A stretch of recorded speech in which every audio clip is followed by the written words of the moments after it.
resultados espectaculares. Pues, ¿saben quién conoce perfectamente ese quirófano? Pues su propio dueño, por decirlo así, porque es prácticamente la casa del doctor Rafael García de Sola. Muy buenos días. Buenos días, buen día. ¿Es cierto? Sí, es la casa, porque al final acabamos pasando horas y horas al día en el quirófano. Me ha fascinado, ¿eh? Bueno, es jefe del servicio de neurología del Hospital Nuestra Señora del Rosario de Madrid. Quiero que me hable de ese quirófano, porque nos ha fascinado. El quirófano hay varios elementos que son importantes. Bueno, el primer elemento es el enfermo, pero todo está hecho alrededor de él. Entonces, primero tenemos que tener seguridad de dónde estamos. Entonces, para eso tenemos que tener un diagnóstico previo que hemos hecho, pero esas imágenes, porque nosotros los cirujanos actuamos con anatomía que nos aprendemos antes de operar gracias a que ha habido antes una buena exploración radiológica, es decir, resonancia, TAC, radiografía. Todo eso es muy bueno poner no un TAC, sino poner, como se ha visto ahí, poner TAC, resonancia, radiografía, todo junto. En diferentes monitores. En diferentes monitores. Después de eso hay unos sistemas muy complejos que fundamentalmente tienen el concepto de neuronavegación, donde el ordenador coge toda esa información, la pone en 3D, y cuando uno va en el quirófano puede poner un marcador y saber con una precisión de menos de 1 milímetro de error dónde está uno en la anatomía, en qué sitio está en el enfermo en cada momento. ¡Qué maravilla! Entonces, y después de eso, que también se han explicado ahí, hay otra cosa del equipo quirúrgico que actúa, anestesista, enfermeras, auxiliares, cirujanos. Entonces, hay un sistema que integra imágenes. Entonces integra la imagen de la pantalla del anestesista. Estos son el neuronavegador, es decir, nosotros cuando queremos ponernos, antes de llegar, podemos simular dónde queremos llegar. De manera que, en este caso, se va a introducir un tornillo que se pueda poner. Ya. Es que estábamos viendo dos imágenes diferentes. Esto es lo que a mí lo que me sorprende aquí es que con el guante ustedes puedan mover el plasma. Esta es la imagen que quiero que me comente porque ahora sí la están viendo en casa. Me decía, doctor. Muy bien, esto es una imagen real de lo que es la pantalla del neuronavegador. Esto es un ordenador que ha recibido antes las imágenes de un escáner, de un TAC que se hace dentro del quirófano. Entonces, esas imágenes, estos son imágenes de un TAC y se puede, esto es una imagen axial, la lateral, etcétera.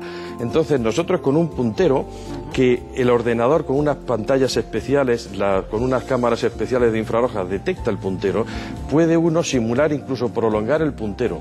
Y antes de que, para la cirugía mínimamente invasiva, es decir, antes de abrir la piel, ver que prolongando estamos en la dirección adecuada de entrar un teórico tornillo en ese películo. O sea, que el arco de error es mínimo, es muy bajo, de 1 milímetro. Y sobre todo lo que ha cambiado mucho la cirugía es que nosotros podemos, esto sirve para un concepto que es importantísimo en la cirugía de columna, que es diseñarlo.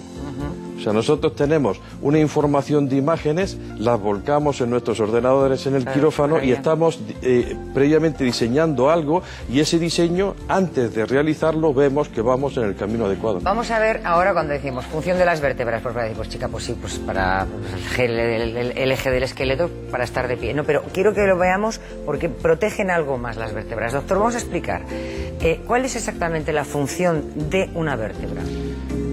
O de las 26 que tenemos. O las 26. Las vértebras tienen fundamentalmente 3 misiones. O sea, una vértebra, si habrá a lo mejor una imagen después, tiene una cosa que se llama cuerpo vértebra. Es tan duro como esto, es muy grande. Y después de eso tiene detrás como una especie de arco fusionado. Y en medio es por donde va el sistema nervioso, que va a la médula y va saliendo raíces entre vértebra y vértebra. Con ese esquema, ¿para qué sirve entonces la vértebra? Forma parte de la columna, la parte anterior es la que soporta el peso. O sea, la columna nos soporta el peso, nos hace poder estar de pie. El hecho de que sean, y tienen en medio discos, el hecho de que sean 24, el número que haya, hace, y eso permite que se mueva. Nosotros podemos flexionar y mover en todas las direcciones del espacio, dependiendo de la rigidez y de la edad, pero podemos mover la columna. Pero la otra misión, aparte de movimiento, que es importantísimo, y esa es la grandeza de la naturaleza, es formidable, y es que por medio va el sistema nervioso, la médula y las raíces. Entre las vértebras que están viendo ahí en casa, en el centro de esa columna de vértebras, ven un tubito un tubito vertical que atraviesa el centro de todas las vértebras, a ese... Eso es la médula. Y van saliendo nervios de la médula y al final, no nos metamos en mal líos, pero es la médula y sus componentes de raíces que se llaman. Y esos nervios van saliendo de entre vértebra y vértebra. Lo que es formidable es que la columna soporte el peso, se mueva y defienda el sistema nervioso, porque en el fondo son una estructura ósea, como pasa con el cráneo. Es una estructura ósea tremendamente potente que está protegiendo a algo que es muy débil, que es el sistema nervioso, que es muy débil mecánicamente. Es una maravilla. Bueno, vamos a ver, hay que cuidarse, pero bueno, hay cierta sintomatología que nos va quizás a desvelar si tenemos que hacernos ciertas cosas. Dolores concretos que nos podrían alertar, por ejemplo, pues para tener que hacernos una revisión, que serían, ¿qué sintomatología estamos hablando? Hombre, a todos nos ha dolido la espalda alguna vez, porque, vamos, si mandáramos levantar la mano a los que estamos aquí, a todos nos ha dolido alguna vez, pero nos tenemos que empezar a preocupar cuando ese dolor de espalda no se pasa. Es decir, que pasan los días, incluso hay veces que los meses, y seguimos teniendo dolor. O un dolor que empeora cuando permanecemos de pie. Y si estamos sentados se pasa, se descansa, pero en cuanto permanezcamos de pie empeora. No se puede caminar mucha distancia seguida o cuesta doblarse hacia adelante o hacia atrás, es decir, que nos incapacite, ¿verdad? Ya tendríamos que consultar. De entrada, obviamente no un cirujano, porque si no un médico que se dedique, son especialistas, fundamentalmente son reumatólogos o dentro de la neurología también, al estar el dolor, o unidades del dolor, ¿no? Suelen ser, ¿por qué?